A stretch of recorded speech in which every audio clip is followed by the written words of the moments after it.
Welcome to Heidi Relationships. Today, we'll read some more stories from Reddit.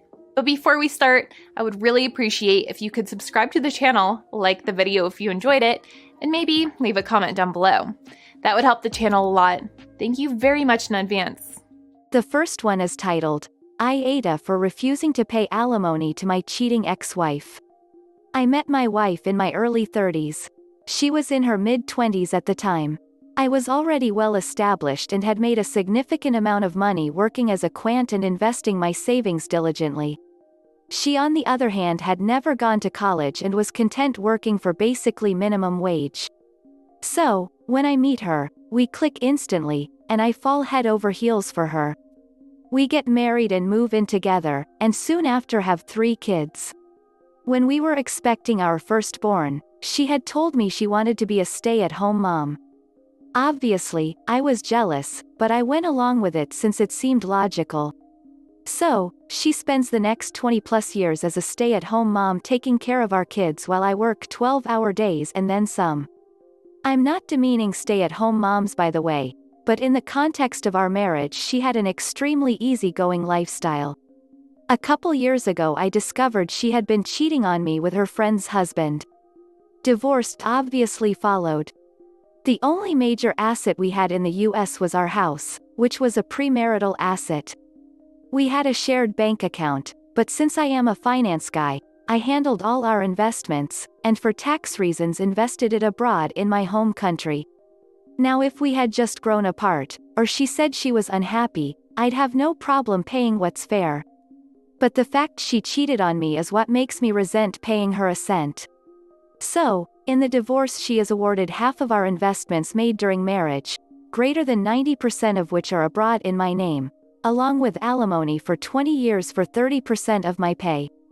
So here I am given an opportunity to get out of this entirely by moving back to my home country and never looking back. So, I sell our house as fast as possible, move the money abroad, and move back to my home country while stringing her along about why it's taking so long to liquidate our savings. Once abroad, I immediately stop alimony payments. Now she has no legal recourse, I've double-checked with lawyers, and is left with her share of the small amount we had in the States. The reason I'm asking here is that my own children are split on this. My son is on my side 100%, while my daughters are 90% on their mother's side. I figured it would be interesting to see the opinions of people here. A user in the comments said, "You're the butthole even if she cheated." This isn't about feelings at this point. This is about labor relations. The idea of alimony for the stay-at-home spouse is that they raised your kids, foregoing other work. It doesn't matter that she was working for minimum wage. She gave up opportunities once you had the kids. She didn't save for retirement, because if someone is a primary caregiver, the idea is that the spouse who works outside the home takes care of retirement. Now that the marriage is over, alimony fulfills your obligation to pay for her half of the labor of raising the children you also wanted. Another user said, "Not the butthole. People talking about how she was a stay-at-home mom and that's why she is entitled to this money is the wrong answer. She wanted to be a stay-at-home mom. That was her choice. She requested it. Op supported it. The way Op talks, it seems like they are pretty well off, or that Op really knows how to handle money, so childcare wouldn't have been a problem.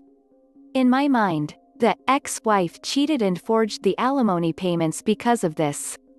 Why should he continue to support a cheater for 20 more years when he's trying to wash his hands of her? Cut that cancer out of his life and move on." The next one is titled, "Fairly aggressive girlfriend stole from my bank account, so I sent her academic career into a nosedive. I'm a senior at a large state university. This happened in the first semester of my freshman year. I was selected for an honors-type program that placed me in a co-ed dorm building with every other student in the program. As a dumb freshman, I rushed into a relationship with a freshman girl who lived right above me. We'll call her Megan. It was convenient for me to date someone who lived so close, but everyone else in our building hated Megan because she talked a lot, and almost exclusively about herself. She bragged often about being a fairly aggressive person, but somehow, I overlooked that mile-wide red flag. Right after Thanksgiving break, at the end of an evening class, I got a call from my mom, who noticed some unusual activity on my checking account. Back then I had no credit card, so this account, debit card, was my only access to my savings while I lived on campus. I rarely needed to buy anything during the semester, so I was puzzled to find that $104.29 had left my bank account over 2 weeks, in the form of 6 Grubhub food orders. At this point, I trusted Megan, but I decided to ask her about the money right away. She denied any involvement and suggested that I cancel my debit card. After a really long phone call to the bank, I did just that. Next, I reached out to Grubhub customer service on Twitter. Hey, my card was stolen and used for food orders on these dates. Can I have the receipts? They sent me the first and last receipts, but they had to redact the personal info of the account holder. I say, redact, in quotes because they just used the Snapchat draw tool, and Megan's name was still clearly visible on both receipts. What's more, the most recent receipt was only 2 hours old. She was probably still eating when I chopped up my debit card. It's worth noting that she and I both had unlimited dining plans, paid for by our respective parents, and we lived 500 feet from the nearest dining hall. She didn't need to order food, and she definitely didn't need my money to do it. So, I texted her again. I have the receipts from Grubhub. Are you sure you didn't make those orders? Her reply: F you for suspecting me. Fairly aggressive, wouldn't you say? I hatched a plan to collect security camera footage of her picking up the order from that evening. However, by midnight, Megan arrived at my door in tears and confessed to everything. Plus she admitted to being a serial shoplifter. Exhausted, I sent her away and decided to deal with everything in the morning. By the next day, everyone in our building seemed to know what was going down. Probably because Megan had already begun broadcasting her version of the story. I sent Megan a breakup text and decided that the $104.29 was a loss. At least I escaped unscathed, right? Well, less than 2 days later, she entered my room when I wasn't looking. I was sitting at my desk when I noticed her standing silently behind me. Megan. Give me my stuff. Where's my stuff? Me. What stuff? Megan. You know. I did not know. She tore through the room, looking for something that she refused to identify. Just as quick as she came, she was gone, and I locked the door because obviously this wasn't over yet. Within a minute, she was back. She stood outside my door, knocking and demanding I let her back inside. The knocking quickly got more violent. She started shouting, "I know you're effing in there," and, "Open the damn door." Mind that we lived in this building with students in our program who all know each other, and all of them could hear her. Pretty quickly, Megan was rattling the handle of my door. Next, she began throwing herself at it, shoulder first, trying to break it down. I lived next door to my Ra, but judging by the lack of any intervention, he was elsewhere. So, I whipped out my phone and texted him to send backup. Meanwhile, I saw my heavy wooden door bending and buckling. I even heard it crack a bit. My Ra was on duty in another building, so he sent 3 of his colleagues to de-escalate the situation. They brought Megan downstairs, where she revealed that the stuff she wanted was just the t-shirt and keychain that she gave me for my birthday. Whatever, I let her have those. I still just wanted this to be over. However, once I shared my story with the resident life staff, they filed university paperwork to place a no-contact order between me and Megan. They also recommended I contact the campus police, who then told me I should get my stolen money back in small claims court. I couldn't even get there without a car or money to pay for an Uber. Sorry, Judge Judy. At the request of the campus police, I also contacted the Title IX office at my school, sending them the story of everything you've read so far. They were interested, to say the least, although I didn't want any trouble. I just wanted a clean breakup and a fresh start, but a Title IX representative informed me that they were bringing 3 misconduct charges against Megan: theft, threatening, violent behavior, and inciting an intervention by university staff. The representative asked me to serve as a witness in Meghan's disciplinary hearing the next semester. I tentatively agreed, right before the representative set the hearing date for February 14th. Valentine's Day. I thought it was a joke, but they really did that. When the day of the hearing finally arrived, the no-contact order was still in effect, but a few of my friends had kept tabs on Meghan. For starters, she failed all of her classes in the fall.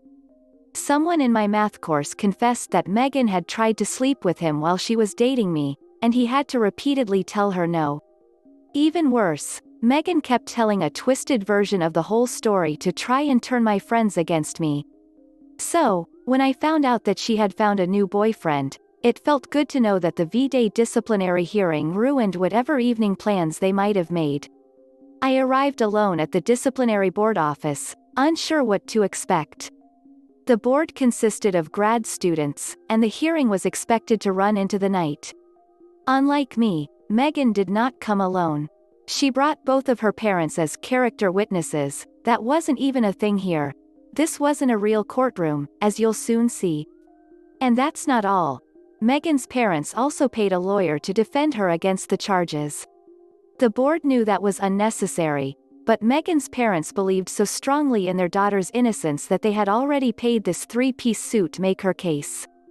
In the name of fairness, the board members offered me pro bono legal representation, a junior economics major, who we'll call Jimmy. Jimmy had already read my account of the events from the fall, and thanks to my screenshots of Grubhub receipts, he said there was an okay shot of the charges sticking. Then I told him something I'd kept secret for months. When Meghan tried to break down my door and I whipped out my phone to text my raw, I also filmed the whole thing. Jimmy couldn't get enough of the video. There was Meghan, kicking and screaming and clearly trying to break into my dorm room. It was all the evidence I needed, and no one saw it coming. In the hearing, when the time came for me to make the case against Meghan, Jimmy played the video on a big screen in front of everyone. The room went insane. In that instant, I realized that Meghan really had convinced everyone I was the liar. In her version of the story, I gave her permission to buy food using my account. She told her parents that she'd asked me politely for her belongings, which I'd rudely hidden from her in my dorm room. In Meghan's story, I was the sociopath trying to ruin her reputation. Before I unveiled the video, it was her word against mine. I still didn't want revenge. Even after finding out that Meghan tried to cheat on me. But when I saw her parents flipping out at the video, "Why didn't you tell us you did this?" and her lawyer raising hell. This evidence was not provided in pre-trial disclosure, and a board member standing over him. "Sir, this is not a court of law. Please return to your seat," and him shouting, "Objection," and her replying, "We don't have objections. This isn't a court of law," and Jimmy, my new best friend, just trying not to laugh out loud. That's when I realized how good revenge can feel when it's fair and deserved. The board found Meghan responsible on all three charges. My side of the bench recommended the university terminate her housing contract and force her to pay restitution. Her side recommended only restitution and a reprimand. The board compromised. Her family paid back most of the money she stole, because 2 of the 6 orders had the same price, and the lawyer convinced the board I had duplicated an order, and Meghan was forced to move into a different dorm building. This probably would have helped her anyway, because every student in our program's building knew everything she'd done and lied about. They wouldn't speak to her, and no one wanted to be her roommate. By the time she had to move buildings, she'd already failed all of her courses again. Having paid for her tuition, her unused dining plan, her lawyer, and her restitution, Meghan's parents finally pulled her out of school. Where are they now? Last I heard, Meghan returned as a part-time student, but I never saw her again because the no-contact order still stands.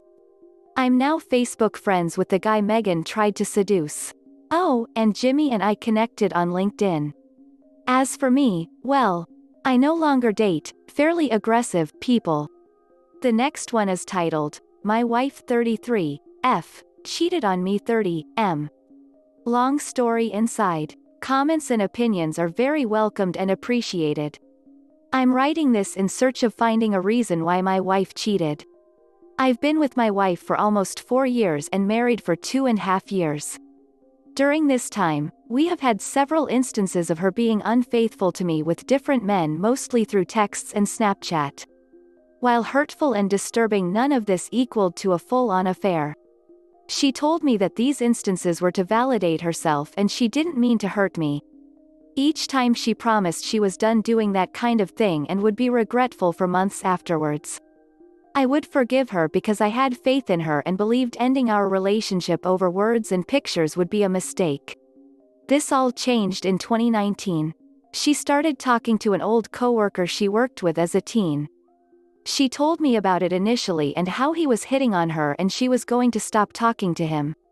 However, she did not stop talking to him and it got out of hand and she was texting him non-stop for days. When I found out, I fell into a deep darkness and sought out therapy because I was suicidal over it. I was upset because she lied about talking to him, and unlike guys before, she was spending us time talking to him on her phone. This guy also had a six-pack and a huge penis. I've told several of friends if I saw his picture and heard the story, I would have laughed because of how ridiculous his body is. I have a dad bod and a semi-attractive face. And my penis is average. She said she didn't do anything wrong initially and we had fights about it for days. Meanwhile, my physical health was declining. I was getting bad heart palpitations. It led to a conversation where I told her if she couldn't stop talking to this person then we couldn't be together. She chose him over me. However, hours later she apologized, and we made up. Over the next few months, I kept going to my weekly therapy sessions while she kept relapsing and talking to this person. She told me she was relapsing because she was worried about him and thought he was suicidal over a divorce he was going through. After the 4th time I caught her lying, I drove off and said I was going to leave her. After this she stopped talking to him cold turkey for about 5 months. During this time, he tried contacting her several times and each time she would tell me and would not reply, that is until her dad passed away. After her dad passed, she started talking to him again and they met up, and after 3 meetups they had sex. She initially implied when I found out about the affair that he had raped her, sex without consent, forcing her clothes off. However, later she admitted that was a lie. They had an affair for about 6 weeks until around Christmas time. During the time of the affair, while I was unaware, she was ducking another man.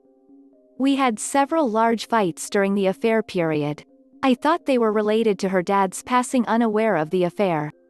During these fights she told me I didn't trust her, she wasn't attracted to me anymore, I was socially awkward, my nail biting disgusted her, sex was boring, and we were not sexually compatible.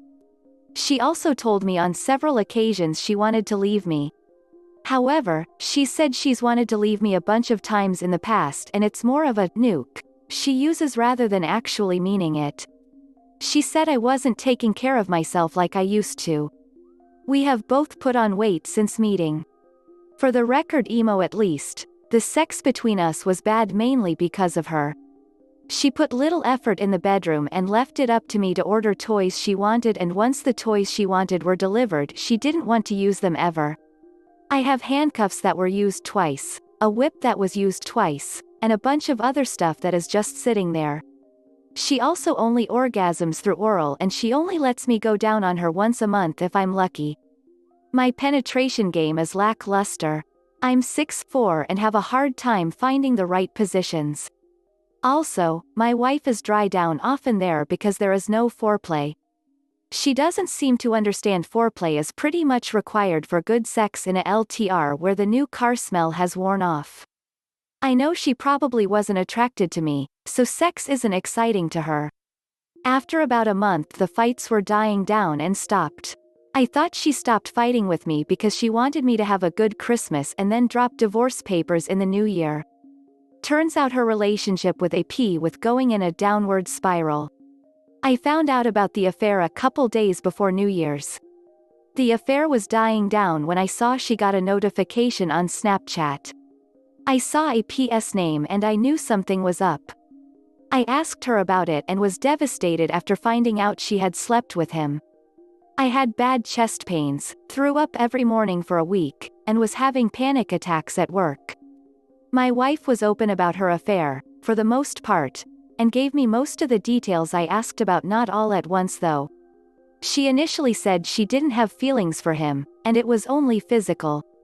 However, I learned later on that she asked to spend the night at his house, and when I asked her about that she said if she did, she would have slept in a different room. Okay, whatever you say, honey. I mean, why would you spend the night at someone's house if it was just physical? It doesn't make sense.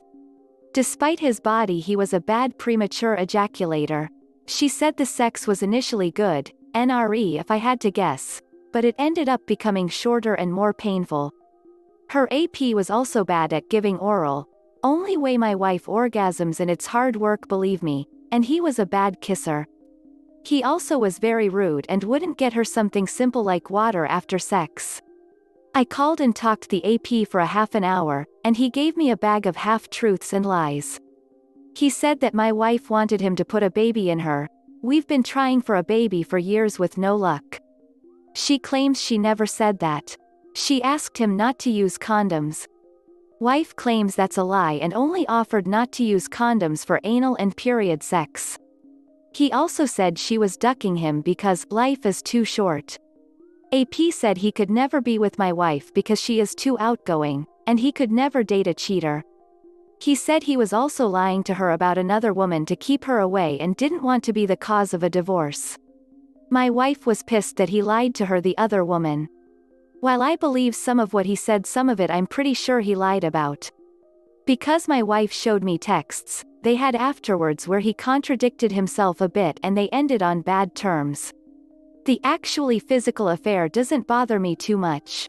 I told my wife before I would be open to a devil's three-way if she was open about it and shared all the messages with me. She refused, saying that messages are too personal and that it wouldn't work out and we should be monogamous. I don't like being lied to, and her talking to men behind my back makes me feel like I am getting made fun of and judged. Oddly enough, AP suggested a devil's three-way as well, and she said I wouldn't have been into it. What gets me in the end is the following. My wife's lying and manipulation during the affair. The AP going through with it knowing I was suicidal from just them talking. He didn't know I was going to therapy. The way AP treated my wife, disrespectful and basically using her, knowing full well what she was sacrificing. Knowing that years of me doing all kind of things for my wife. Everything short of dressing her, money management, dog care, errands, managing the household, cooking, and getting her whatever she wanted when she would ask for it. I did this as a way to compensate for her making more money than me. To know that a man can come out of nowhere and steal her away hurts, so ducking bad. He didn't have to do anything to win her over besides have a good body. The sex stuff she would do with AP and not do for me. My wife showing more concern for AP's health than my own on several occasions and even mocking my heart palpitations. AP lying to me and saying he wanted to be only friends with her when I confronted him when it was just text messages. AP came to my house. She said it was his idea. AP said it was her idea, so who knows? I'm the first LTR my wife has had who hasn't physically or mentally abusive or used her for money. In the aftermath, my wife wants to go to therapy now. Wanted to go after she started ducking AP. That's a positive. She's treated me the past month like she did when we first started dating. She lost her job after being written up for more and more things after I found out. My therapist thinks it's related to her guilt. I've always been forgiving. I'm hanging in there in hopes therapy and a lesson learned will keep her from cheating again. I know it's a long shot and many on this subreddit in particular will think I am insane. However, I am willing to give her a final opportunity to mature and learn from the past. I'm not afraid of losing her anymore. I would much prefer her in my life. However, if she can't be faithful, then I have no business being with her. I'll update from time to time with updates for the people who want to give their spouse a second chance after cheating. I'll be happy to answer any questions or clarifications y'all might have. This is the end of the video. I hope you enjoyed the relationship stories. Please don't forget to subscribe to the channel, like the video and write a comment. I really appreciate your support and it helps my channel so much. Thank you.